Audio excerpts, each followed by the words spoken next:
அளவிலா கருணையும் இணையிலா கிருபையுமுடைய எல்லாம் வல்ல இறைவனின் திருநாமம் போற்றி. அன்புக்குரிய சகோதரர்களே, அஸ்ஸலாமு அலைக்கும் வரஹ்மத்துல்லாஹி வபரகாத்து. நேரத்தை தொலைத்தவன் வாழ்க்கையை தொலைத்தவன். ஏனென்றால் நேரத்தை வீணாக்குகிறோம் என்று சொல்கிறோம். நேரம் ஒன்றும் வீணாவதில்லை. நேரம் கணக்கின்றி இருக்கிறது. டைம் இஸ் இன்ஃபினிட், வந்து கொண்டே இருக்கிறது. ஆகவே நேரம் ஒன்றும் வீணாவதில்லை, வீணாவது உங்கள் வாழ்க்கை. ஆகவேதான் நேரத்தை தொலைத்தவன் வாழ்க்கையை தொலைத்தவன் என்று சொல்கிறோம். ஒரு இயக்கம் அல்லது ஒரு மனிதன் அல்லது ஒரு நிறுவனம் இவற்றினுடைய முன்னேற்றத்திற்கு தேவையான அடிப்படையான அம்சங்கள் அறிவு, ஒழுக்கம், உழைப்பு. குறைந்தது இந்த 3 விஷயங்களால் இல்லை என்றால் எந்த மனிதனும் வாழ்க்கையில் முன்னேற முடியாது, எந்த நிறுவனமும் முன்னேற முடியாது. ஆக அறிவு, ஒழுக்கம், உழைப்பு. உலகத்தினுடைய எந்த சாதனையாளருடைய வரலாற்றை நீங்கள் படித்து பார்த்தாலும் அங்கே இந்த 3ம் உங்களுக்கு தென்படும்.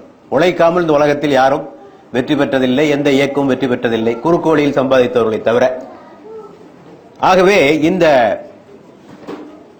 உழைப்பாளர்கள் தான் சமுதாயத்திலே தாக்கங்களை மாற்றங்களையும் அவர்கள் ஏற்படுத்துவர்களாக இருக்கிறார்கள். இந்த காலத்தின் அருமையை குறித்து திருமறையிலும் பெருமானாருடைய வாழ்க்கையிலும் பொன்மொழிகளிலும் ஏராளமான விஷயங்களை நாம் பார்க்கிறோம். எப்படியெல்லாம் மனிதன் நடந்து கொள்வான்? இறைவனிடத்திலே மனிதன் கடைசி காலத்திலே மன்றாடுவான், இறைவா என்னுடைய ஆயுளை நீ நீட்டிக்க மாட்டாயா? வான்ஃபிக்கும் இம்மா ரஸக்னாக்கும் மின் கப்லி அன் யாத்தி அஹதுக்குமுல் மௌத் ஃபயகூல் ரப்பி லவ்லா அஹர்தனி இலா அஜலின் கரீப் ஃபஅஸ்ஸதக வஅகும் மினஸ் சாலிஹீன். இறைவன் சொல்வான், வலை யுஅஹிருல்லாஹு நஃப்ஸன் இதா ஜா அஜலுஹா. ஆக மரணத்திற்கு முன்னால் அவன் இறைவனிடத்திலே கோருவான், இறைவா என்னுடைய காலத்தை நீ நீட்டிக்க மாட்டாயா? நீட்டித்தால் நான் தான தர்மங்கள் செய்வதில் ஒருவனாக நான் மாறிவிடுவேனே என்று அவன் கோருவான். இறைவன் சொல்வான், நாம் ஒருவருக்கு தவணையை நிர்ணயித்து விட்டால் நாம் அதை ஒருபோதும் நீட்டிப்பதில்லை. துனியால சொல்றது. மறுமையில் இதுதான் சொல்ல போறான். மறுமையில் நரக நெருப்பில் நரகத்தில் இருப்பவன் சொல்வானாம், இறைவாய் மீண்டும் என்னை உலகத்திற்கு அனுப்பு என்று மனிதன் சொல்வான். இறைவன் சொல்வான் அதற்கு பதிலை, நான் போதுமான ஆயுளை நான் உனக்கு இந்த உலகத்திலே வழங்கிவிட்டேன், எச்சரிக்கை செய்வரையும் நான் உனக்கு அனுப்பிவிட்டேன். 2 வேலை செஞ்சிருக்கலப்பா, ஆயுளையும் கொடுத்தாச்சு. எச்சரிக்கை செய்கிற ஒருவர் 35, 36 வருகிறது. எச்சரிக்கை செய்கிற ஒருவரையும் நாம் உங்களுக்கு அனுப்பிவிட்டோம். ஆகவே இப்போது உனக்கு தருவதற்கு ஒன்றுமில்லை, நீ இவற்றை இந்த நரக நெருப்பை நன்றாக சுவை என்று இறைவன் சொல்லிவிடுவான் என்று திருமறையிலே நாம் பார்க்கிறோம். திருமறையிலே அடிக்கடி காலத்தின் மீது சத்தியமிட்டு என்று பல வசனங்கள் வருவதை நாம் பார்க்கிறோம், இல்லையா? ஒல்லாசுர் என்று பார்க்கிறோம், ஒல்லையில் இதா யக்ஷாஹா ஒன்னஹார் இதா தஜல்லாஹா, இல்லையா? இரவின் மீது சத்தியமாக, ஒளிரும் பகலின் மீது சத்தியமாக. இந்த மார்க்க குர்ஆன் விரிவுரையாளர்கள் எல்லோரும் ஏகோபித்து சொல்லுகின்ற கருத்து, இறைவன் ஒன்றின் மீது சத்தியமிட்டு சொன்னால் அதனுடைய முக்கியத்துவத்தை உணர்த்துவதற்காகத்தான் அதை சத்தியமிட்டு இறைவன் சொல்வான். ஆக காலத்தின் மீது சத்தியம் என்றால் காலத்தினுடைய அருமையை உங்களுக்கு உணர்த்துவதற்காகத்தான் இறைவன் அதன் மீது சத்தியமிட்டு சொல்கிறான் என்பதை நாம் பார்க்கிறோம். ஆகவே இந்த காலம் இருக்கிறதே, ஓய்வெடுக்காத ஒன்று என்றால் இந்த உலகத்திலே காலம்தான். சுழன்று கொண்டே இருக்கும். The most dynamic. உலகத்திலே ஓய்வெடுக்காத ஒன்று. ஆகவேதான் ஷேக்ஸ்பியர் சொல்வார், நெவர் ரெஸ்டிங் டைம், இல்லையா? ஓய்வெடுக்காத பொருள் உலகத்திலே உண்டு என்று சொன்னால் அது இந்த காலம்தான். காலத்தை இழந்தால் மீண்டும் பெற முடியாது, பணத்தை இழந்தால் மீண்டும் பெறலாம், காலத்தை இழந்தால் பெற முடியாது. ஆகவேதான் காலம் பொன் போன்றது என்று சொல்வார்கள். இமாம் ஹஸனுல் பன்னா அவர்கள் சொல்வார்கள், இது உலகவாதிகளுடைய கூற்று. மெட்டீரியலிஸ்ட் தான் இப்படி சொல்லுவான், காலம் பொன் போன்றது என்று. பொன்னை விட மேலானது, இல்லையா? பொன்னை இழந்தால் மீண்டும் பெறலாம், காலத்தை இழந்தால் உங்களால் பெற முடியாது என்பதை நான் பார்க்கிறோம். ஹசன் பஸ்ரி ரஹிமஹுல்லா அவர்கள் சொல்கிறார்கள், ஒவ்வொரு நாளும் காலையிலே ஒரு பொழுது புலருகிற போது மனிதனை பார்த்து அது சொல்கிறது, ஆதத்தின் மகனே, நான் ஒரு புதிய படைப்பு, என்னை நன்றாக பயன்படுத்திக் கொள், உன்னுடைய செயல்களுக்கெல்லாம் நான் சாட்சியாக இருக்கிறேன், நான் ஒரு முறை சென்றால் மீண்டும் திரும்ப மாட்டேன், போனதுதான், திருப்பி வரமாட்டேன், நன்றாக என்னை பயன்படுத்திக் கொள் என்று அவர்கள் சொன்னார்கள். அவர்களே இன்னொரு கருத்தை சொன்னார்கள், நேரம் என்றால் என்ன? காலத்தினுடைய கட்டுதான் நேரம் என்பது. It is a bundle of time, இல்லையா? ஆக ஒவ்வொரு நாளும் அந்த கட்டுல ஒவ்வொரு பொருள் ஒன்று போய்கொண்டே இருக்கிறது. ஆகவே இந்த நேரத்தை நீ முறையாக பயன்படுத்திக் கொள்ள வேண்டும் என்றும் அவர்கள் சொன்னார்கள். ஆக காலத்தினுடைய அருமையை உணர்ந்து கொள்ள வேண்டும். இப்னு ருஷ்த் என்று சொல்லக்கூடிய அறிஞர் சொல்லுகிறார், என்னுடைய வாழ்நாளிலே நான் புத்தகம் படிக்காமல் இருந்த நாட்கள் 2 நாட்கள் தான். புத்தகம் படிக்காத இருந்த நாட்கள். ஒன்று திருமண இரவு, இன்னொன்று எனது தாயார் இறந்த இரவு. இந்த 2 நாட்களை தவிர என் வாழ்க்கையில் நான் எந்த நாளும் புத்தகத்தை படிக்காமல் இருந்ததில்லை என்று ஒரு கருத்தை அவர் சொல்கிறார். நெப்போலியன் சொல்லுவான், என்னிடத்தில் எதை வேண்டுமானாலும் கேள், நேரத்தை மட்டும் என்னிடத்திலே கேட்காது, அதை மட்டும் என்னால் தர முடியாது, வேறு எதுவாலும் உனக்கு தர முடியும் என்று அவர் சொல்வார். இமாம் ராசி ரஹ்மஹுல்லா, ஃபக்ருதீன் ராசி அவர்கள் சொன்னார்கள், காலத்தின் அருமையை நான் யாரிடமிருந்து கற்றுக்கொண்டேன் என்றால் ஒரு ஐஸ் வியாபாரிடமிருந்து நான் கற்றுக்கொண்டேன். அவன் ஐசை கூவி கூவி விற்கிறான். அந்த ஐசையை வாங்குபவர்கள் யாரும் இல்லையா? இந்த பனிக்கட்டியை வாங்குங்கள், தயவு செய்து வாங்குங்கள், இல்லாவிட்டால் இது கரைந்து போகும், எனக்கு ஒன்றுமில்லாமல் ஆகும். நான் அப்போதுதான் இந்த சூரத்துல் அஸ்ருடைய இந்த காலத்தை பற்றிய உணர்வை இவர் மூலமாகத்தான் நான் பெற்றுக்கொண்டேன் என்று அவர் சொல்வார். உமர் ரலியல்லாஹு அன்ஹு சொல்வார்கள், காலம் ஒரு வாளை போன்றது, நீங்கள் அதனை வீழ்த்தாவிட்டால் அது உங்களை வீழ்த்திவிடும் என்ற ஒரு கருத்தை உமர் கத்தாப் அவர்கள் சொல்கிறார்கள். பெருமானார் ஸல்லல்லாஹு அலைஹி சொன்னார்கள், ஒருவனுக்கு இறைவன் 60 வயது வரை கொடுத்திருந்து அதற்கு பிறகும் அவன் நன்மை எதுவும் செய்யவில்லை என்றால் மறுமையிலே இறைவனிடத்திலே சாக்கு போக்கு சொல்வதற்கு அவரிடத்திலே ஒன்றுமே இருக்காது என்று பெருமானார் சொன்னதாக நான் பார்க்கிறேன். ஆக 60 வயசுக்கு மேல என்ன வேண்டியிருக்கு இல்லையா?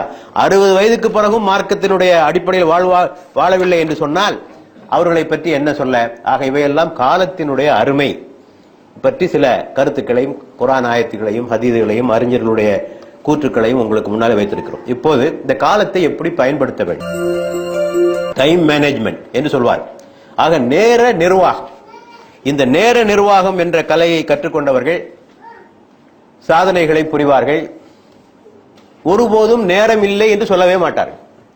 நேரம் இல்லைன்னு சொல்றதுக்கு வெக்கப்படணுங்க முதலாவதாக, இல்லையா? நேரம் இல்லைன்னு சொல்றதுக்கு வெக்கப்படணும்.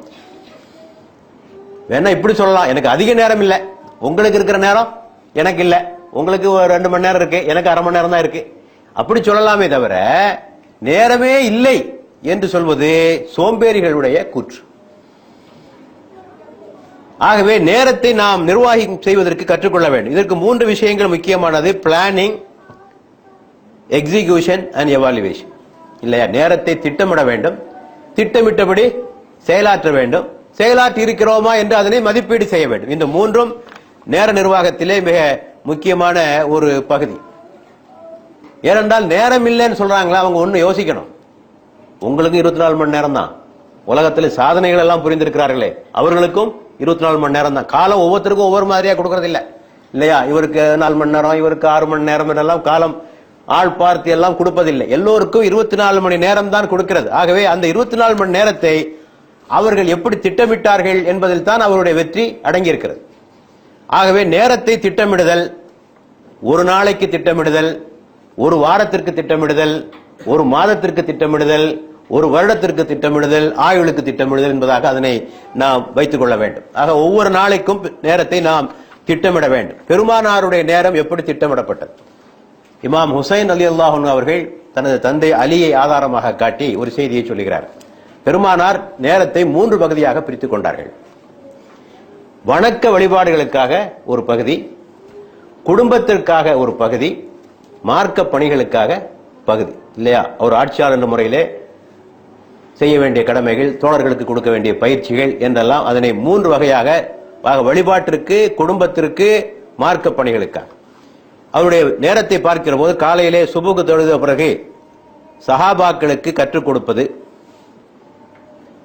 மக்களுடைய உள்ள பிரச்சனைகளை தீர்த்து வைத்து நீதி வழங்குவது, வெளிநாடுகளுக்கு தூதர்களை அனுப்புவது, வெளிநாடு தூதர்களை சந்திப்பது, இதனை முடித்துவிட்டு வீட்டுக்கு வருவது, வீட்டிற்கு வந்து தேவையான சாமான்களை வாங்கி கொடுப்பது, அப்புறம் ஒரு சிறிய தொழுகை, அதற்கு அப்புறமாக அவர்கள் நோயாளிகளை சென்று பார்ப்பது, ஏழைகளை பார்ப்பது, நண்பர்களை பார்ப்பது. இது லுஹர் வரை போகிறது. லுஹருக்கு பிறகு உணவு, ஓய்வு, அதற்கு பிறகு அசர் தொழுகை, அப்போது மீண்டும் குடும்பத்தோடும் குழந்தைகளோடும் நேரத்தை செலவழிப்பது, மாரிபு தொழுகைக்கு பிறகு தோழர்களுக்கு மீண்டும் பயிற்சி கொடுப்பது, பள்ளிவாயிலே பயிற்சி கொடுப்பது, பிறகு இஷா தொழுகை, படுக்கை, பின்னர் நீண்ட நேரம் இரவில் நின்று தொழுவது. இப்படிதான் அவருடைய அன்றாட பணிகள் அமைந்திருப்பதை நான் பார்க்கிறேன். ஆக எவ்வளவு பணி இருக்குன்னு பாருங்க, எவ்வளவு பணி இருக்கு இல்லையா? இப்ப பெருமானாருக்கு இவ்வளவுக்கும் நேரம் கிடைச்சிருக்கு. இவ்வளவு விஷயங்கள் செய்வதற்கு, ஏழையை பார்ப்பதற்கும், நோயாளிகளை பார்ப்பதற்கும் எல்லாவற்றுக்கும் நேரம் கிடைக்கிறது. ஆக ஒரு திட்டமிட்டு செய்கிற போது நேரம் கிடைக்கிறது. ஆகவே நேரம் இல்லை என்று சொல்பவர்கள் இவற்றையெல்லாம் மனதிலே கொண்டு காரியங்களை செய்ய வேண்டும். ஆக நாமும் நேரத்தை முடிவு செய்து கொள்ளும். ஒரு நாளைக்கு சுபுகு தொழுதோம், படிப்பதற்கு எவ்வளவு நேரம் இல்லையா? உடற்பயிற்சி செய்வதற்கு எவ்வளவு நேரம், காலை கடன்களை கழிப்பதற்கு நேரம், அலுவலகத்திற்கு எவ்வளவு நேரம், ஓய்வு நேரம், குடும்ப நேரம் என்று அவற்றை நீங்கள் திட்டமிட்டுக் கொள்ள வேண்டும். அப்படி செய்தால் காரியங்களை செய்ய முடியும். அதே போல மாதத்திற்கு, ஆண்டிற்கு என்றெல்லாம் திட்டம் செய்து கொள்ள வேண்டும். திட்டமிட்டு அந்த நேரத்தில் அந்த பணியை செய்வதில் உறுதியாக இருக்க வேண்டும். உதாரணத்திற்காக வாசிப்பதற்கென்று ஒரு நேரம் ஒதுக்குவதாக வைத்துக் கொள்வோம். 15 நிமிஷம் தான் ஒதுக்கின்னு வச்சுங்க. அந்த சமயத்தில் வேற எந்த வேலையும் செய்யக்கூடாது. அந்த சமயத்தில் வேற எந்த வேலையும் செய்யக்கூடாது. இது மாத்திக்கிறதா எப்பாவது ஒரு விதிவிலக்காக என்றாவது ஒரு நாள் ஒரு அவசர வேலை வருகிற போது மாற்றிக்கொள்ளலாமே தவிர அந்த நேரத்தில் அந்த வேலை தான் செய்வது என்பதிலே உறுதியாக இருந்தால் உங்களாலே சில காரியங்களை சாதிக்க முடியும். என்னுடைய நண்பர் ஒருவர், நான் சொல்வது 20 வருடத்துக்கு முன்னாலே கடிதங்கள் எழுதுகிற காலகட்டத்தில், இப்பதான் யாரும் கடிதமே எழுதுறது இல்லையே, முடிஞ்சு போச்சு, அந்த காலம் முடிஞ்சு போச்சு. எந்த கடிதம் போட்டாலும் சரியாக 2வது நாள்ல பதில் வந்துடும். எனக்கு அவருடைய பதில் வந்துவிடும்.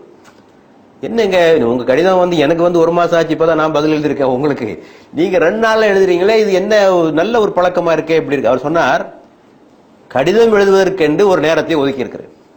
அந்த நேரத்தில் கடிதம் மட்டும்தான் எழுது, வேற எதுவும் செய்வதில்லை. ஆகவே எந்த கடிதம் வந்தாலும் அது பதிலளிக்கப்படும் என்ற ஒரு முறையை நான் வகுத்துக் கொண்டேன் என்று அவர் சொன்னார். ஆக ஒவ்வொன்றுக்கும் நேரத்தை ஒதுக்கிவிட்டு ஒன்றும் செய்யாமல் இருந்தால் எப்படி? ஆகவே அந்த நேரத்தில் அந்த வேலையை செய்யுங்கள். இப்ப படிக்கிறதுக்கு 15 நிமிஷம் தான் ஒதுக்கி வைத்துக் கொள்வோம். கரெக்டா 15 நிமிஷம் படிச்சு பாருங்க, எவ்வளவு செய்திகளை ஒரு ஆண்டுக்குள் நீங்கள் பெற்றிருப்பீர்கள். முறையாக அந்த நேரத்தில் அதை மட்டும் செய்வது என்ற ஒரு முறை ஏற்படுத்திக் கொண்டால் எல்லாவற்றுக்கும் உங்களுக்கு நேரம் கிடைப்பதாக அமைந்தது. முன்னுரிமைகள் வேலையை 4 வகையாக பிரித்துக் கொள்ளலாம். Unimportant, not urgent. முக்கியமும் இல்ல, அவசரமும் இல்ல. முக்கியமும் இல்ல, அவசரமும் இல்ல. கொஞ்ச நாளைக்கு கொஞ்சம் கீழே வைங்க, அதை கொஞ்சம் பிறகு பார்த்துக் கொள்ளலாம், ஒன்றும் அவசரம் ஒன்றும் இல்லை என்பதாக வைத்துக் கொள்ளலாம். அடுத்தபடியாக முக்கியம், இம்பார்ட்டன்ட், நாட் அர்ஜென்ட். முக்கியமான வேலை தான், ஆனா நாட் அர்ஜென்ட். அப்ப நீங்க நேரடியா போக தேவையில்லை, வேற யார் மூலமாவது அந்த காரியத்தை வேலை முடிந்து ஆக வேண்டும். அந்த சமயத்தில் ஒரு தள்ளி போட முடியாத ஒரு வேலை, ஆனால் முக்கியமான வேலை என்று வைத்துக் கொண்டால் அதை நீங்கள் வேறு மூலமாக முடித்துக் கொள்ளலாம். அடுத்தபடியாக அன்இம்பார்ட்டன்ட் பட் அர்ஜென்ட். முக்கியம் அல்ல, ஆனால் உடனடியாக செய்தாக வேண்டும். அந்த பணிகளை அதுக்கு 3வது கட்டத்திலே நீங்கள் வைத்துக் கொள்ள வேண்டும். எல்லாவற்றிலும் முக்கியமானது important and urgent. Important and urgent, முக்கியமானதும் அவசரமானதும் அதை உடனடியாக செய்து கொள்ள வேண்டும். ஆக பட்டியல் போட்டுக் கொடுங்க. இந்த 4 தலைப்புகளுக்கு கீழே எந்த இடத்துல எந்த வேலையை செய்யணும். ஏனென்றால் இந்த பிரையாரிட்டிஸை வந்து சரியா தெரிஞ்சுக்கலன்னு சொன்னா பணிகளை வந்து செய்ய முடியாது. தேவையில்லாத வேலையை முதல்ல செஞ்சுட்டு இருக்கிறதும், தேவையில்லாத வேலையை விட்டுறதும் இதான் நடந்து கொண்டிருக்கிறது. அதை நாம் புரிந்து கொள்ள வேண்டும். ஒரு வியாபாரி என்ன செய்தார், தனது கடைக்கு வருகிற கஸ்டமர்களை ஒரு ஆய்வு செய்தார். கடைசியாக பார்த்தார், தனது கடையில் விற்கிற சாமான்களில் 80% சாமானை வாங்கி செல்பவர்கள் ஒரு 20% சேர்ந்த ஒரு குழு தான் அதிகமான சாமான வாங்கிட்டு இருக்கு. ஆனால் நானும் எல்லோரோடும் அதிகமாக நேரத்தை செலவழித்துக் கொண்டிருக்கிறேன், எல்லோருக்கும் ஒரே மாதிரி நேரத்தை செலவழித்துக் கொண்டிருக்கிறேன். அது தவறு. யார் அதிகமா சரக்கு வாங்குறானோ அவன்கிட்ட அதிகமான நேரத்தை செலவழிக்க வேண்டும். அதற்கு முன்னுரிமை தராமல் நான் எல்லோரும் சமமான நேரத்தை செலவழித்துக் கொண்டிருக்கிறேன் என்று புரிந்து கொண்டு இந்த கஷ்டமத்தில் அதிகமான கவனத்தை செலுத்த ஆரம்பித்தார். பின்னர் அவருக்கு வெற்றி அதிகமாக இருந்தது என்பதை நாம் புரிந்து கொள்ள வேண்டும். எதற்கு முன்னுரிமை தர வேண்டும் என்பதை நாம் கவனமாக இருக்க வேண்டும். அடுத்தபடியாக இந்த நேர திட்டமிடுதலில் செய்ய வேண்டியது, வீணாக நேரங்கள் எப்படியெல்லாம் செலவாகின்றன, இதுல கவனம் செலுத்தினாலே நமக்கு அதிகமான நேரம் கிடைக்கும். எதிலெல்லாம் வீணாக நாம் செலவழித்துக் கொண்டிருக்கிறோம். அதான் நான் ஆரம்பத்திலே சொன்னேன், நீங்கள் நேரத்தை வீணடிப்பது நேரத்தை அல்ல, உங்கள் வாழ்க்கை. ஆக killing the time is killing your self. உனது வாழ்க்கையை நீ நாசமாக்கி கொண்டிருக்கிறாய் என்பதனை நாம் புரிந்து கொள்ள வேண்டும். பெருமானார் ஸல்லல்லாஹு அலைஹி வஸல்லம் சொன்னார்கள், 2 விஷயங்களிலே மனிதன் மிக அலட்சியமாக நடந்து கொள்கிறான். ஒன்று உடல் நலத்தை குறித்தும், இன்னொன்று ஓய்வை குறித்தும்.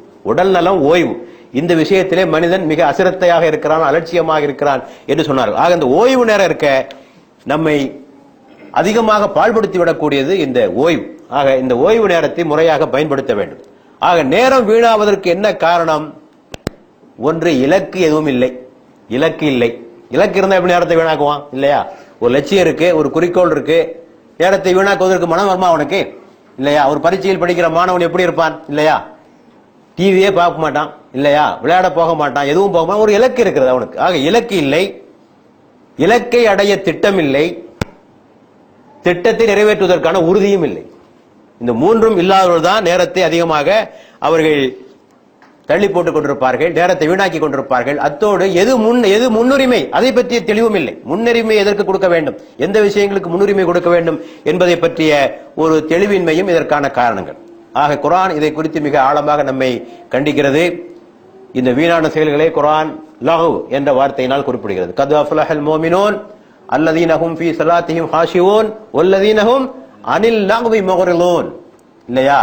மூமின்கள் வெற்றி பெற்று விட்டார்கள், அவர்கள் உள்ளச்சத்தோடு தொழுவார்கள், வீணானவற்றிலே இருந்து விலகி இருப்பார்கள், ஜகாத்தை ஒழுங்காக கொடுப்பார்கள் என்று அந்த சூரத்துல் முஃமினூன் 23வது அத்தியாயத்திலே சொல்வதை நாம் பார்க்கிறோம். இன்னொரு ஆயத்திலே சூரத்துல் கஹ்ஃபிலே 103வது வசனம் இறைவன் சொல்கிறான், அதிகமாக நஷ்டம் அடைந்தவர்களே மிக அதிகமாக நஷ்டம் அடைந்தவர் யார் தெரியுமா? பயனற்ற காரியங்களை செய்துவிட்டு பயனுள்ள காரியங்களை செய்வதாக எண்ணுபவன். செய்யறதோ பயனற்ற காரியம். தல்ல சாயஹும் ஃபில் ஹயாத்தி துன்யா, செய்வதெல்லாம் நேர்வழியிலிருந்து பிறழ்ந்தே இருக்கின்றன. ஆனால் இவன் எண்ணுகிறான் தான் ஒரு பெரிய பயனுள்ள காரியத்தை செய்வதாக எண்ணிக்கொண்டிருக்கிறான். இல்லையா? சினிமா நடிகர்களுக்கு கட் அவுட் எடுக்கிறானே, அதுக்கு பாலாபிஷேகம் செய்கிறானே, இவன் என்ன எண்ணிட்டு இருக்கான்? இவன் பெரிய ஒரு நல்ல காரியத்தை செய்வதாக எண்ணிக்கொண்டிருக்கிறான். ஆக அது சமுதாயத்திலும் பிரதிபலிக்கிறது. தேவையற்ற காரியங்கள் பலவற்றை செய்து கொண்டிருக்கிறார்கள். ஆனால் அவர்கள் எண்ணுவதோ ரொம்ப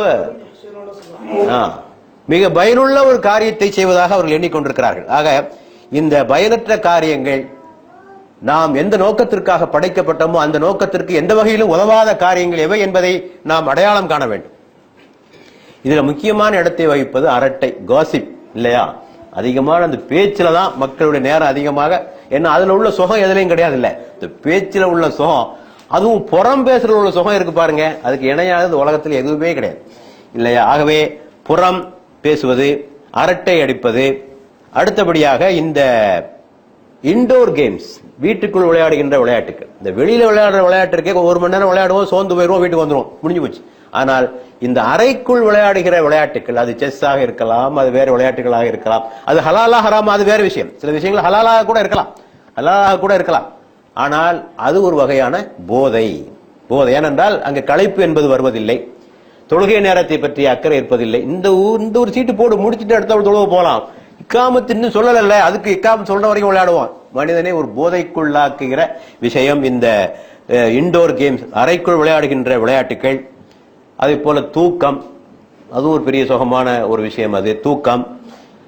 அடுத்தபடியாக பயனற்ற புத்தகங்களை படிப்பது. புத்தகங்களை படிக்கிறத அதுல ரொம்ப கவனமாக நாம் இருக்க வேண்டும். ஆக என்ன படிக்கிறோம் என்பது முக்கியம். இல்லையா? என்ன படிக்கிறோம் என்பதிலே கவனமாக இருக்க வேண்டும். ஏனென்றால் ஒரு புத்தகத்தை நாம் படிக்கிறோம் என்று சொன்னால் கிட்டத்தட்ட ஒரு 6 மணி நேரம் 7 மணி நேரம் அதுக்கு செலவழிப்போம். ஒரு புத்தகம் வாழ்க்கையில் திரும்பி பெற முடியாத நேரத்தை நாம் அந்த புத்தகத்திற்காக கொடுக்கிறோம். இல்லையா? ஆகவே என்ன படிக்கிறோம்?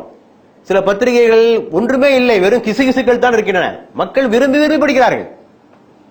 இல்லையா? நாளை என்ன நடக்க போகிறது, அந்த நடிகை எங்க போனார், இவர் எங்க போனார், என்ன நடக்க போகிறது, ஒரு வாரம் கழிச்சு அதை படிச்சு பாருங்க, எல்லாம் பொய்யா தான் இருக்கும். எதுவுமே அது சொல்லப்பட்ட எதுவுமே நடந்திருக்காது. ஆகவே படிப்பதிலே மிக கவனமாக இருக்க வேண்டும். ஆக இது ஒரு வீணான செயல். இன்னும் சில பேர் எதுவுமே செய்யறதில்லை, சும்மா இருக்கு, ஐடல்னஸ், எதுவுமே செய்யறதில்லை, ஐடல்னஸ், சும்மா எந்த காரியம் செய்யாமல் இருப்பது. இன்னும் சிலர் இருக்கிறார்கள், இவர்கள் அவங்க நேரத்தை கெடுக்கிறதுல நம்ம நேரத்தையும் கெடுக்க வருவாங்க. வளவளா பேர் வழிகள். இல்லையா? ஆபீஸ்ல உட்கார்ந்து என்ன செய்றீங்கன்னு சொல்லி நம்ம நேரத்தை வேலை செய்ய விட மாட்டார்கள். ஆக இந்த மாதிரி ஆட்கள் தான் கவனமாக இருக்க வேண்டும். ஆக இவற்றையெல்லாம் கவனமாக இருந்தால் நாம் இந்த வீணான விஷயங்களிலிருந்து நம்மை பாதுகாத்துக் கொள்ளும். ஆக பட்டியல் போடுங்க, எதெல்லாம் நம்முடைய நேரத்தை கொல்லுகிற நேரங்கள், நமது நேரத்தை வீணாக்குகிற விஷயங்கள் எவையெல்லாம் என்பதனை பட்டியல் போட்டு பாருங்க. சமயங்களில் பத்திரிகைகள் படிப்பது இருக்கிறதே, அது கூட கொஞ்சம் கவனமா இருக்கு. சில பேரை பார்க்க எல்லா பத்திரிகையும் படிக்கணும்னு ஆசைப்படுறாங்க. கடைசி ஒண்ணு இல்ல, ஒரு பத்திரிகை ஒழுங்கா படிங்க, ஒரு பத்திரிகையை ஒழுங்கா படிங்க, மற்ற பத்திரிகைகளை புரட்டுங்க, அதான் முறை. இல்லையா? எல்லா பத்திரிகைகளையும் திருப்பி திருப்பி அதே செய்திகள் தான். ஆகவே பத்திரிகை படிக்கிறேன், அதை படிக்கிறேன், எதுவுமே வேற எந்த புத்தகத்தையும் படிப்பதில்லை, எதையும் படிக்கிறதில்லை, பத்திரிகை படிப்பதிலே காலத்தை கழித்துக் கொண்டிருக்கிறார்கள், சேனல்கள் பார்ப்பதிலே காலத்தை கழித்துக் கொண்டிருக்கிறார்கள். ஆக இதுல எல்லாம் நாம் கவனமாக இருக்க வேண்டும். அடுத்தபடியாக நேரத்தை சேமிப்பதற்கு நாம் என்னவெல்லாம் செய்ய வேண்டும்?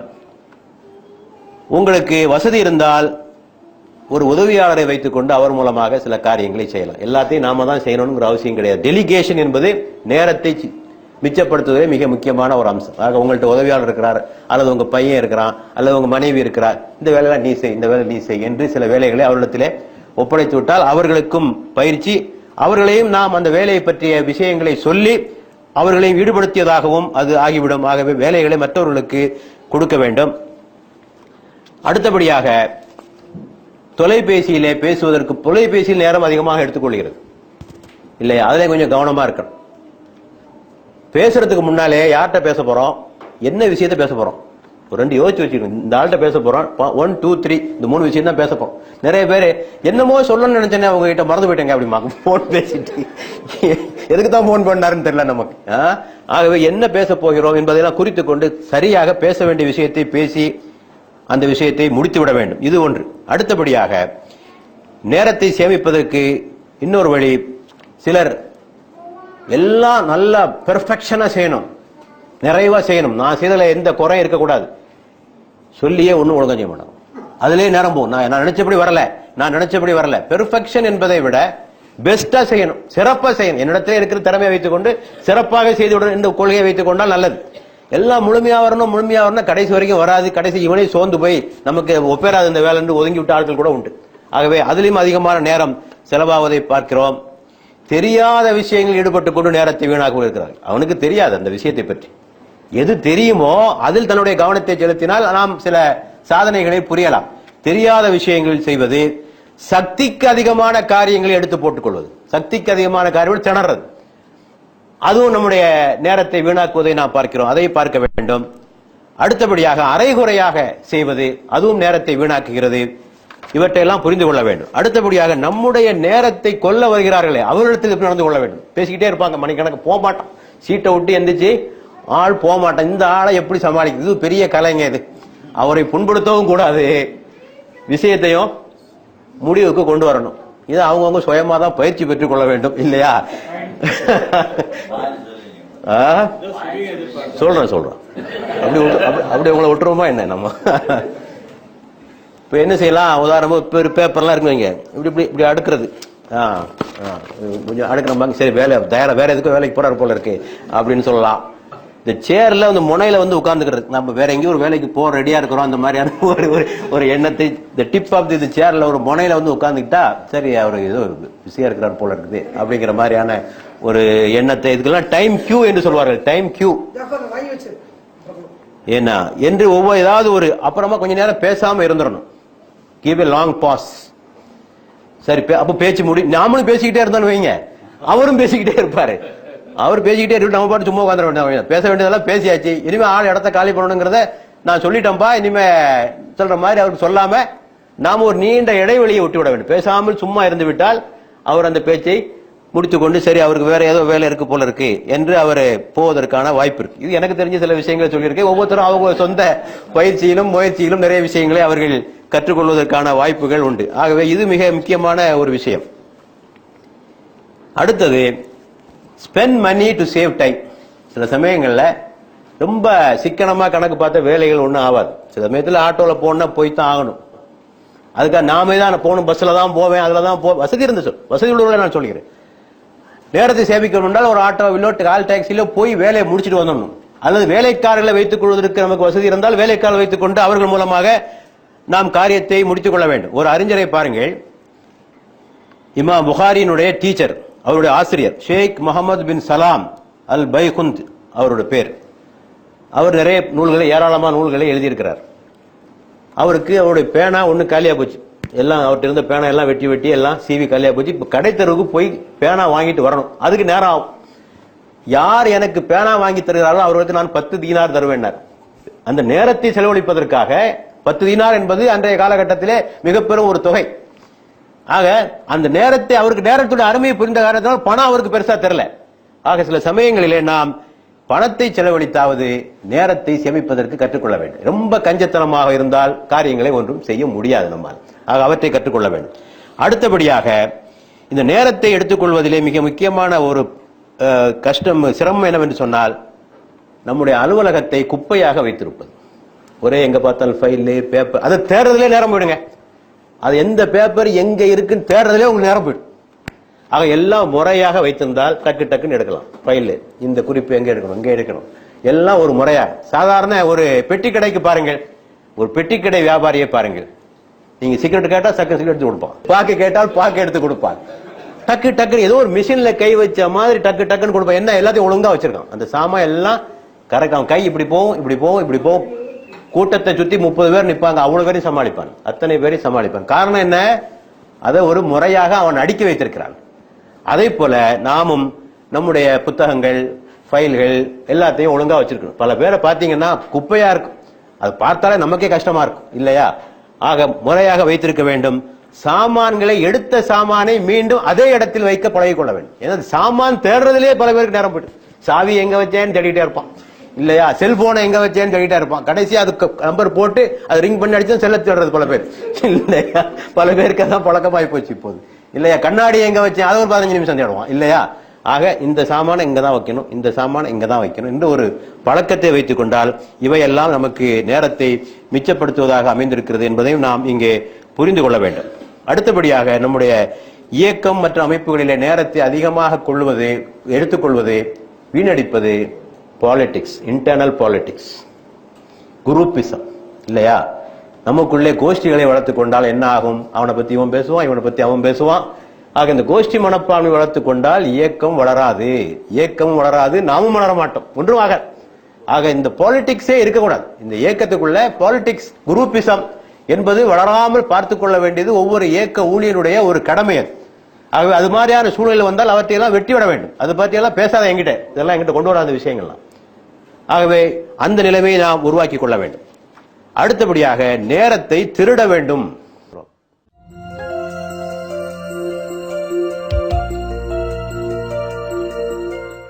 நேரத்தை ஸ்டீலிங் த டைம், நேரத்தை திருடுறது எப்படி?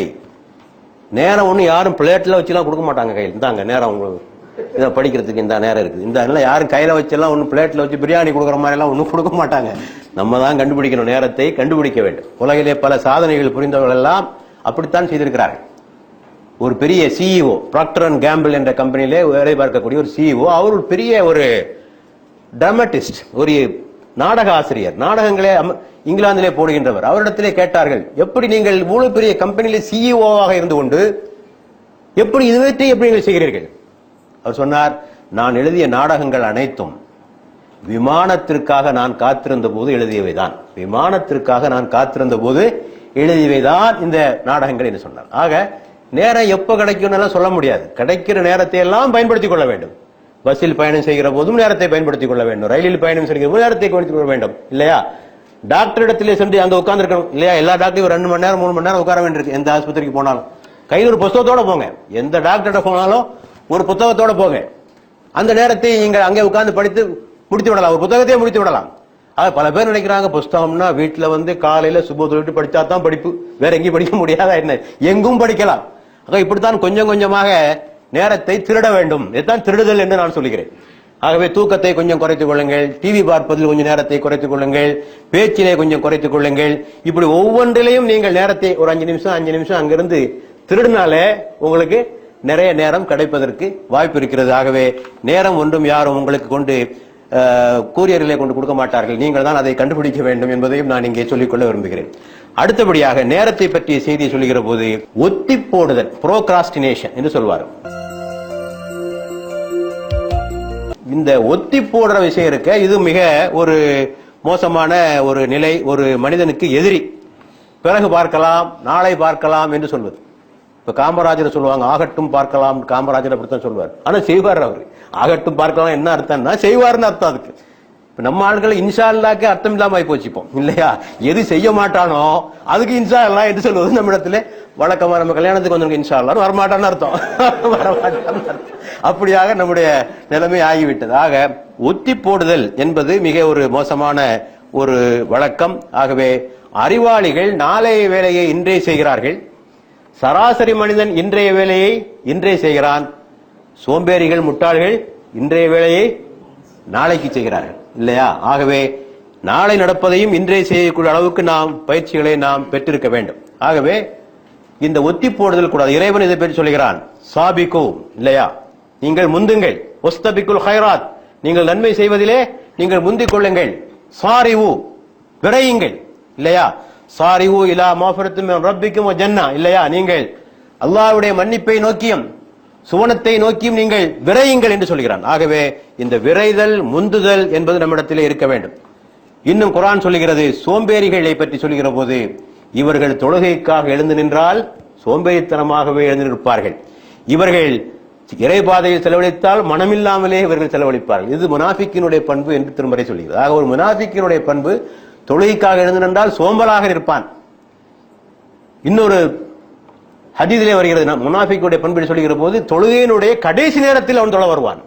தொழுகையினுடைய கடைசி நேரத்தில் அவன் தொழ வருவான். ஆக நேரத்தை தள்ளி போட்டு கடைசியா அந்த வக்து முடிகிறதுக்கு முன்னால வந்து நிற்பது. ஆக இவற்றையெல்லாம் இல்லாமல் நாம் உடனடியாக செய்ய வேண்டும். நமக்கு எல்லாம் தெரிந்த அந்த முக்கியமான ஒரு ஹதீஸ், 5 விஷயங்களுக்கு முன்னர் 5 விஷயங்களை நீங்கள் அரிதாக கருத வேண்டும். நோய் வருவதற்கு முன்னர் உள்ள ஆரோக்கியம், முதுமைக்கு முன் உள்ள இளமை, வறுமைக்கு முன் உள்ள வளமை, ஓய்வு வருவதற்கு முன்னர், அதாவது வேலை வருவதற்கு முன்னர் உள்ள ஓய்வு, மரணம் வருவதற்கு முன்னர் உள்ள, இது ஒரு இன்னொரு ஹதீஸ் இருக்கிறது, 7 செயல்கள் 7 நெருக்கடிகள் வருவதற்கு முன்னர் நீங்கள் கவனமாக இருக்க வேண்டும். மறக்க செய்யும் வறுமை, உங்களை இறைவனையே மறக்க செய்கிற வறுமை, வரம்பு மீறச் செய்யும் வளமை, வரம்பு மீறச் செய்யும் வளமை, செயல் இழக்கச் செய்யும் நோய், குழப்பத்தில் ஆழ்த்தும் முதுமை, திடீரென்ற மரணம், தஜ்ஜாலுடைய வருகை, யுக முடிவு நாள். ஆக இந்த 7 நெருக்கடிகள் வருவதற்கு முன்னர் நீங்க காரியங்களை வேகமா செய்து விடுங்கள் என்று பெருமானார் அவர்கள் சொல்கிறார்கள். ஏன் ஒத்தி போடுகிறான்? ஒத்தி போடுவதற்கான காரணங்கள் என்ன என்று பார்க்கிற போது, சோம்பல் முதலாவது காரணம், அலட்சியம், அசட்டை இல்லையா, அலட்சியம், பார்த்துக்கலாம் என்ன பெருசாயிட போகுது என்று சொல்லக்கூடிய அலட்சியம். அடுத்தது இதைவிட சிறப்பாக செய்யணும், நல்லா செய்யணும் ஒத்தி போடுறான். நான் பின்னால எனக்கு நிறைய நேரம் கிடைக்கணும், இப்ப இந்த வேலைகள்லாம் இருக்கு, இதெல்லாம் முடிச்சிட்டு நிறைய டைம் கிடைக்கும், நல்லா செய்வேன், பரவாயில்ல, ஒரு திட்டம் இருந்தால் பரவாயில்லை. ஆனால் அப்படி சொல்லியே வருஷக்கணக்காக போய்கொண்டே இருக்கிறது. ஆக ஆசை. சிலருக்கு எல்லாத்துக்கும் ஒரு நேரம் வரணுங்க அப்படின்றான். என்ன சொல்றான், இதுக்கெல்லாம் எல்லாத்துக்கும் ஒரு நேரம் வரணுங்க, அதுக்கு ஒரு காரணம் சொல்லிக்கிறான். மூடு இல்லைங்கிற, இதெல்லாம் செய்யறதுக்கு நம்ம கொண்டு போகணும், மூடு இல்லைங்க அப்படின்னு சொல்லி காலத்தை கடத்து கொண்டு இருக்கிறார்கள். ஆக இன்னும் சிலர் இருக்கிறார்கள், நிறைய நேரம் இருக்கிறதே சோம்பலுக்கு காரணமா அமைஞ்சது. நிறைய நேரம் இருக்கிறதே சோம்பல் காரணம். இது ஒரு ஆங்கிலத்திலே பார்க்கின்சன்ஸ் லா என்று சொல்வார்கள். பார்க்கின்சன்ஸ் லா என்னன்னா, the time expands so as to fill the work expands so as to fill the time available. நேரத்துக்கு ஏற்ற மாதிரி வேலை அப்படியே வளைஞ்சு கொடுக்கும். இன்னும் இருக்குல்ல செய்யலாம், இன்னும் இருக்குல்ல செய்யலாம்னு சொல்லி, உதாரணத்துக்கு கொடுங்க, ஒரு வயதான மூதாட்டிற்காக வைத்துக் கொள்ளுங்கள், ஒரு கடிதம் எழுதி போட வேண்டும். அவளுக்கு நிறைய நேரம் இருக்கு வீட்டுல, கடிதம் எழுதுறதுக்கு ஒரு 10 நிமிஷம், அதை ஓட்டுறதுக்கு இன்னும் கொஞ்சம் நேரம், அது கடைசி சாயங்காலம் தான் கொண்டு போய் உள்ள போடுறது. ஏன்னா அவருக்கு நிறைய டைம் இருக்கு. இதே அதான் சொல்வார்கள், work expands so as to fill the time available. ஆக நம்மகிட்ட தான் நிறைய நேரம் இருக்கு, செஞ்சுக்கலாம் என்று நேரத்தை அப்படியே இழுத்து பிடிக்கிறது, ஜவ்வா இழுத்து காரியங்களை கொண்டு போறது. ஆகவே சில சமயங்கள் அதிகமான ஓய்வு கூட ஆபத்தாக முடிவதை நாம் பார்க்கிறோம். ஆகவேதான் பார்க்கிறோம், busiest man get lot of time இல்லையா, அவனுக்கு தான் அதிக நேரம் கிடைக்கும். யார் சுறுசுறுப்பா இருக்காங்களோ அவங்களுக்கு அதிகமான நேரம் கிடைக்கும், யார் சோம்பேறிகளோ அவர்களுக்கு நேரம் ஒருபோதும் கிட்டுவதில்லை என்பதை நான் புரிந்து கொள்ள வேண்டும். ஆக இந்த ஒத்தி போடுவதனால் ஏற்படுகிற விளைவுகள் என்ன, அதை யோசித்து பார்க்க வேண்டும்.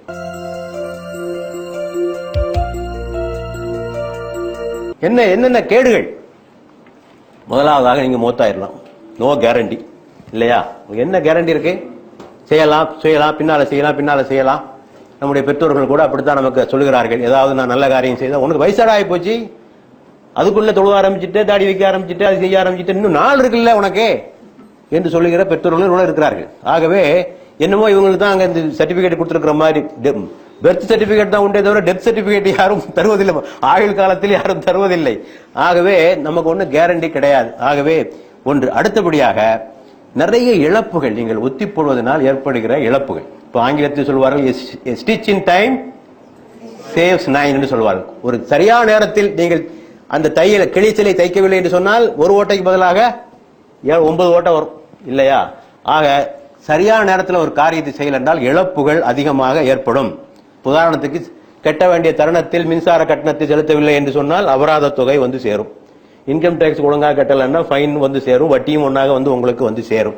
ஆக இது போன்ற பல்வேறு வகையான இழப்புகள் உங்களுக்கு ஏற்படுவதற்கான வாய்ப்பு இருக்கிறது. இப்போ ஹதீஸிலே பார்க்கிறோம், ரசூலுல்லாஹ் அவர்கள் சொல்லியது, உடனடியாக ஹஜ்ஜை செய்து விடுங்கள். நீங்கள் ஒத்தி போட்டால் வாகனம் தொலைந்து விடலாம், நீங்கள் நோய் வாய்ப்பட்டு விடலாம். ஆகவே ஒத்தி போடாதீங்க என்று சொன்னார். அதுக்கான வசதி உங்கள்கிட்ட வந்துருச்சுன்னா உடனடியாக நீங்கள் புறப்பட்டு விடுங்க. நம்மளே என்ன செய்கிறோம், அதுக்கெல்லாம் ஒரு டைம் வச்சிருக்கான். குறைஞ்சபட்சம் 4 வெள்ள மயிராவது வர வேண்டும், தாடியில் வந்தால் தான் ஹஜ்ஜிக்கு போவது என்று பல பேர் முடிவு செய்து கொண்டிருக்கிறார்கள். ஆகவே அதற்கான காலம் வந்துவிட்டால் உடனடியாக நாம் அவற்றை செய்துவிட வேண்டும். ஆக பிரச்சனைகள் சிக்கலாகும். நீங்கள் ஒத்தி போட்டால் பிரச்சனைகள் மேலும் சிக்கலாகும், இழப்புகள் ஏற்படும். உங்களுக்கு வர வேண்டிய வேலை வராமல் போகலாம், உங்களுக்கு வர வேண்டிய பதவி உயர்வு வராமல் போகலாம், உங்களுடைய மேலதிகாரத்தில் நீங்கள் கெட்ட பெயர் வாங்கலாம். இவையெல்லாம் இதன் மூலமாக உங்களுக்கு ஏற்படும். வாய்ப்புகள் நழுவி போகும், பல வாய்ப்புகள் நழுவி போகும். பெருமானாருடைய காலத்திலே பார்க்கிறோம், ஒரு கூட்டம் வந்தது, வணிக கூட்டம் மக்காவுக்கு வந்தது. பெருமானார் அப்போதுதான் வீட்டுக்கு வருகிறார்கள், களைப்பாக இருக்கிறார்கள். வந்தவுடனே மீண்டும் வீட்டை விட்டு சென்று விடுகிறார்கள். கதீஜா அவர்கள் கேட்கிறார்கள், இப்பதானே வந்திருக்கீங்க, சாப்பிட்டு போங்க. என்ன, நான் சாப்பிடுவதற்குள் இந்த வணிக கூட்டம் மக்காவை விட்டு போய்விட்டால் தாவா செய்வதற்கான வாய்ப்பு எனக்கு இல்லாமல் ஆகிவிடும். ஆக சாப்பாடு முக்கியம் இல்லை, இப்ப அந்த ஆளை பார்த்து வந்துடுறோம். இப்ப நான் ஆக வாய்ப்புகளை இழக்கக்கூடிய ஒரு சூழ்நிலை ஏற்படும். உடல் நோய் வரலாம். இப்படி பல்வேறு வகையான நிலைமைகள் நமக்கு ஏற்பட இருக்கிறது. ஆகவே இந்த ஒத்தி போடுகின்ற பழக்கத்தை நாம் குறைத்துக் கொள்ள வேண்டும். ஆகவே ஒத்தி போடுவதை தவிர்ப்பது எப்படி? ஆக எதை தள்ளி போடலாம், எதை தள்ளி போடக்கூடாது, நம்ம ஆரம்பத்திலே அதை பற்றி சொன்னோம். முன்னுரிமைகள் என்று சொல்கின்ற போது அதை அந்த லிஸ்டை கவனமாக பார்த்துக் கொள்ள வேண்டும். முடிக்க வேண்டிய நேரத்தை முடிவு செய்து, இந்த காரியத்தை இந்த நேரத்திற்குள் முடிப்பது என்று ஒரு எல்லையை வகுத்துக் கொள்ள வேண்டும். அதுல கொஞ்சம் மேல கீழே போகலாம் கொஞ்சம், இல்லையா? 3 நாள்ல முடிக்கிறது, 5 நாள்ல முடிக்கிறது என்று ஒரு டார்கெட், ஒரு டேட்டை வைத்துக் கொண்டால், தேதியை வைத்துக் கொண்டால் தான் காரியங்களை செய்ய முடியும். திட்டத்தை எடுத்துக்கொண்டு எப்பவும் செய்யலாம்னா அது போயிட்டே இருக்கும், அதுக்கு ஒரு முடிவே கிடையாது. இந்த ரமலான்ல திட்டம் போட்டு அடுத்த ரமலான் வரைக்கும் போய் சேர்ந்துரும் பிறகு, இல்லையா? ஆக ஒரு டார்கெட் டேட்டை வைத்துக் கொள்ள வேண்டும். தமிழிலே ஒரு பாடல் உண்டு, அந்த பாடல் முழுமையான வரிகள் எனக்கு தெரியவில்லை, ஒரு கவிஞர் சொன்னது, பழைய காலத்து பாடல். மனிதனுக்கு 100 வயதிற்கு மேல் அதிகமாக இல்லை, கூடுனதே 100 வயது. அதுல பாதி தூக்கத்துல போயிடுது, பாதி தூக்கத்துல போயிடுது. ஒட்டிய இளமையில் ஓரைந்து நீங்கும். முதல் 5 வயசுல என்னென்ன தெரியாது, இல்லையா? அந்த 5 வயசுல என்ன செய்யணும் தெரியாது. ஆக்கை இளமையில் 50 நீங்கும். அப்புறம் ஒரு 15 வருஷம் ரொம்ப இளமை, ஒண்ணும் தெரியாது. ஆக 15, 20 தூக்கத்துல எவ்வளவு மீதி எவ்வளவு இருக்கு? 30 தான் இருக்கு. இதுல இன்புறும் நாட்களும் சிலவே, துன்புறும் நாட்களும் சிலவே, இல்லையா? அது கொஞ்சம் அப்படியே போயிடும். ஆக இருக்கிறது கொஞ்சம் தான். ஒன்றே செய்ய வேண்டும், நன்றே செய்ய வேண்டும், இன்றே செய்ய வேண்டும், இன்னே செய்ய வேண்டும் என்று ஒரு பாடல் முடியும். ஆகவே ஒத்தி போடாதீங்க, எடுத்த காரியத்தை உடனடியாக செய்வதற்கு பழகிக் கொள்ள வேண்டும். அடுத்ததை, செய்கிற காரியங்களை எப்படி திறம்பட செய்வது. சில மேல் காரியங்களை செய்கிறோம், அதை திறம்படவும் சிறப்பாகவும் நாம் அவற்றை செய்வதற்கு நாம் பழகிக் கொள்ள வேண்டும். அதற்கான பயிற்சிகள் என்ன? முதலாவதாக, ஒரு சமயத்தில் ஒரு வேலை மட்டுமே செய்வது. ஒரு சமயத்தில் ஒரு வேலை, நீ பேசிக்கிடுவான், போன்லயும் பேசிக்கிடுவான், கொஞ்சம் சாப்பிட்டுக்கிடுவான், கொஞ்சம் விஷயம் சொல்லுவான், ஒன்றும் நடக்காது, ஒரு பிரயோஜனம் கிடையாது. இந்த அதாவது அந்த அஷ்டாவதானம் சதாவதானம்லாம் சொல்லுவாங்க, சதாவதானி என்று சொல்வார்கள், தெரியும் இல்லையா? ஒருத்தர் கல்ல போடுவாரு, அதையும் சொல்லுவாரு, ஒரு குரல் என்னன்னு ஒருத்தர் கேட்பாரு, அதுக்கும் பதில் சொல்லுவாரு. என்ன, அதெல்லாம் ஒரு திறமையை காட்டுவது, அன்றாட வாழ்க்கைக்கு உதவுகிற விஷயங்கள் அல்ல அவைகள் எல்லாம். ஆகவே ஒரு நேரத்தில் ஒரு வேளையை ஒழுங்காக செய்ய வேண்டும். அடுத்தபடியாக இடைவெளி விட்டு செய்யுங்கள். பிரேக்கிங் டைம் இருக்கிற ஒவ்வொரு பிரீத்திங் ஸ்பேஸ் சொல்வாரு. ஆக சில காரியங்களை விட்டு விட்டு செய்கிற போதுதான் கொஞ்சம் நல்லா கவனம் செலுத்தி முழுமையா செய்ய முடியும். எல்லா விஷயங்களையும் அடுத்தடுத்து செய்யணும்னு சொல்கிற போது சமயங்களில் வேலையை ஒழுங்காக செய்ய முடிவதில்லை. அடுத்த, right job at the right time. எந்த வேலையை எந்த சமயத்தில் செய்யணும், கரெக்டான நேரத்தை. உதாரணத்துக்கு சொல்கிறேன், புத்தகம் படிப்பது எப்போ மைண்ட் ஃப்ரெஷ்ஷா இருக்கோ அப்போ புத்தகம் படிக்கணும். பேப்பர் படிக்கிறது கொஞ்சம் ஓய்வா இருக்கும்போது படிக்கலாம். பேப்பர் படிக்கிறது, பத்திரிகை படிக்கிறது ஓய்வா இருக்கலாம். இப்ப நான் எப்படி வச்சிருக்கேன்னா, பத்திரிகைகள் பூராவும் காரில் தான் படிப்பது. தினசரி பத்திரிகைகள் பூராவும் காரில் தான் படித்து முடித்து விடுவது. அந்த நடுப்பக்க கட்டுரைகளை மட்டும் வீட்டில் வந்து படிப்பது. மற்ற செய்திகளை எல்லாம் அதெல்லாம் லைட் செய்திகள் தான். அதை ஏன் நான் அதிகமான காலையில சுபுகளை எந்திரிச்சு மைண்ட் ஃப்ரெஷ்ஷா இருக்கும்போது ஒரு நியூஸ் பேப்பர் எடுத்து வச்சு நம்முடைய நேரத்தை ஏன் வீணாக்க வேண்டும்? அந்த சமயத்தில் குர்ஆன் ஓதுவது, ஆராய்ச்சி பண்ணுவது, மற்ற கனமான செய்திகளை படிப்பதற்கு அந்த நேரத்தை பயன்படுத்திக் கொள்ள வேண்டும். எப்போது களைப்பாக இருக்கிறோமோ அப்போது இது போன்ற பத்திரிகைகள் மற்றும் சஞ்சிகைகள் இவற்றை எல்லாம் படிப்பதற்கு நாம் அவற்றை பயன்படுத்திக் கொள்ள வேண்டும். ஆக சரியான நேரத்தில் சரியான வேலையை செய்ய வேண்டும். அடுத்தபடியாக, அவசர வேலை. அவசரமா செய்தாலும் எந்த நன்மையும் கிடையாது. அவசர வேலை இரட்டிப்பு வேலை என்று ஒரு பழமொழி உண்டு.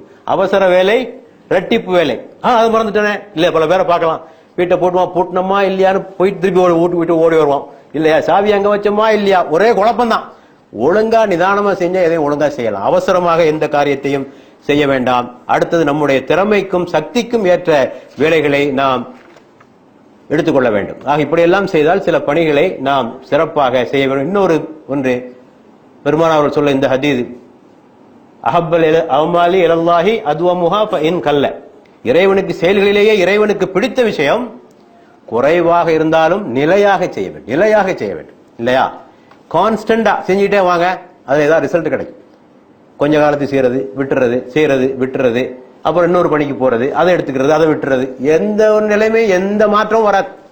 உங்களுக்கு பிடித்தமான, உங்களுக்கு எதுல ஆர்வம் திறமை இருக்கிறதோ அதை எடுத்துக்கொண்டு அதில் நிரந்தரமாக கொஞ்சமாக இருந்தாலும் நிலையாக செய்து கொண்டு வந்தால் மாற்றங்களை காண முடியும். ஆக இவையெல்லாம் சில குறிப்புகளை உங்களுக்கு நான் சொல்லியிருக்கிறேன். கடைசியாக இஹ்திசாப் செய்வது, எவாலுவேஷன் சொன்னோம் அல்லவா? நம்முடைய நேரத்தை பிளானிங் சொன்னோம், எக்ஸிகியூஷன் சொன்னோம். இப்ப கடைசியாக எவாலுவேஷன். ஹாசிபு கப்ல அன் துஹாசிபு, உமர் கத்தாப் அவர்கள் சொல்வது. உங்களை எடை போட்டு பார்க்கும் முன் நீங்கள் உங்களை நீங்களே எடை போட்டு பார்த்துக் கொள்ளுங்க. ஆக நாம் திட்டம் போட்டோம், வேலைகள்லாம் செஞ்சிருக்கோம், திட்டமிட்டபடி செஞ்சிருக்கிறோமா, முறையா செய்திருக்கிறோமா, நிறைவா செய்திருக்கிறோமா, நேரத்தை வீணாக்கி இருக்கிறோமா, இதையெல்லாம் கொஞ்சம் எவாலுவேட் பண்ணி பார்க்கணும். டைரி எழுதும் பழக்கம் உள்ளவர்களுக்கு இது ரொம்ப லேசானது. டைரி எழுதுகிற பழக்கம் யாருக்கெல்லாம் இருக்கோ அவங்க மிக எளிதாக தங்களுடைய பணிகளை அவர்களாலே திட்டமிட்டு விட முடியும். ஆக இந்த குறைஞ்சது அப்படி ஒரு பழக்கம் இல்லாட்டாலும் கூட சரி, ஒரு 6 மாசமா செய்யறோம், என்னதான் செஞ்சிருக்கோம்? இந்த ஒரு 6 மாசத்துல எத்தனை புத்தகம் படிச்சிருக்கோம்? இந்த 6 மாசத்துல எத்தனை குர்ஆன் ஆயத் படிச்சிருக்கோம்? இந்த 6 மாசத்துல எத்தனை பேருக்கு தாவா கொடுத்திருக்கோம்? இந்த 6 மாசத்துல எத்தனை பேரை இயக்கத்துக்குள்ள கொண்டு வந்திருக்கோம்? சும்மா ஒரு குத்து மதிப்பாக, ஒரு தோராயமாக கூட எவாலுவேஷன் பண்ணலாம் இல்ல ஓரளவுக்கு. ஆக இப்ப நான் ஒவ்வொன்றையும் செய்து பார்த்தால் நமக்கு தெரியும் நம்முடைய பலவீனம் எங்கே இருக்கிறது, நம்முடைய சோம்பல் எங்கே இருக்கிறது, எங்கே நாம் குறைவாக இருக்கிறோம் என்பதையெல்லாம் தெரிந்து கொள்வதற்கு இது முக்கியமான ஒன்று. பெருமானார் ஸல்லல்லாஹு அலைஹி வஸல்லம் சொன்னார்கள், எவருடைய 2 நாட்கள் சமமாக இருக்கிறதோ அவர் நஷ்டம் அடைந்தவர். எவருடைய 2 நாட்கள் சமமாக, நேற்று இருந்த மாதிரி தான் இன்னைக்கு இருக்கேன்னா ஒன்னும் இல்லைன்னு அர்த்தம். நேற்று இருந்த மாதிரி தான் இன்னைக்கு இருக்க, நேற்றை விட இன்று உன்னுடைய வாழ்க்கையிலே ஒரு முன்னேற்றம் இல்லை என்றால் நீ நஷ்டமடைந்தவன் என்று அர்த்தம் என்று சொன்னார்கள். இப்னு மஸ்ஊத் ரலியல்லாஹு அன்ஹு சொன்னார்கள், என்னுடைய வாழ்நாளில், என்னுடைய எந்த நாளில் எனது செயலில் முன்னேற்றம் இல்லையோ அதுவே எனக்கு கவலை தரும் விஷயம். எந்த நாளில் என்னுடைய வேலையிலே முன்னேற்றம் இல்லையோ அதுதான் கவலை தருகின்ற விஷயம். ஆக ஒரு முன்னேற்றம் இருந்து கொண்டு ஒரு ப்ரோக்ரஸ் இருக்கணும். நம்முடைய இதுல ஒரு ப்ரோக்ரஸ் இருக்கணும். 10 வருஷத்துக்கு முன்னால எப்படி இருந்தோமோ அதே தான் இருக்கணும். என்ன இருக்கு இல்லையா? அதே அறிவு தான் இருக்கு, அதே ஈடுபாடு தான் இருக்குன்னா அது சரியில்லையா? அது இல்லையா?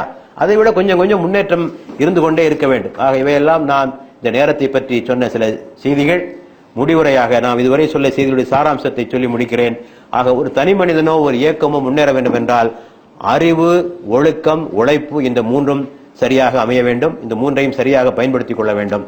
அதற்கு தேவை பிளானிங், எக்ஸிகியூஷன் அண்ட் எவாலுவேஷன். ஆக திட்டமிடுதல், செயல்படுதல், மதிப்பீடு செய்தல், எதற்கு முன்னுரிமை தர வேண்டும் என்பதை பற்றிய தெளிவான ஞானம் இருக்க வேண்டும். நேரம் விரயத்தை பற்றிய ஒரு சரியான கணக்கீடு நம்மிடத்தில் இருக்க வேண்டும். ஏன் நேரம் விரயமாகிறது, எப்படி விரயமாகிறது, அதை தடுப்பது எப்படி என்பதை பற்றிய தெளிவு இருக்க வேண்டும். நேரத்தை சேமிப்பதற்கான வழிமுறைகள் என்ன என்பதை பற்றி யோசிக்க வேண்டும். ஒத்தி போடுதல் மிகப்பெரிய ஒரு எதிரி. இன்றே செய்க, இன்னை செய்க என்பது நம்முடைய குறிக்கோளாக இருக்க வேண்டும். நேரம் இல்லை என்று புலம்பவே கூடாது. நேரம் இல்லை என்பது புலம்புதல் தான் அதற்கு பேர், வேறு ஒன்றும் கிடையாது. ஆகவே இவற்றிலே கவனமாக இருந்தால் நாம் வாழ்க்கையிலே மாற்றத்தை கொண்டு வர முடியும், இயக்கத்திலும் முன்னேற்றத்தை கொண்டு வர முடியும் என்று கூறி வாய்ப்பளித்த தோழர்களுக்கு நன்றி கூறி விடைபெறுகிறேன்.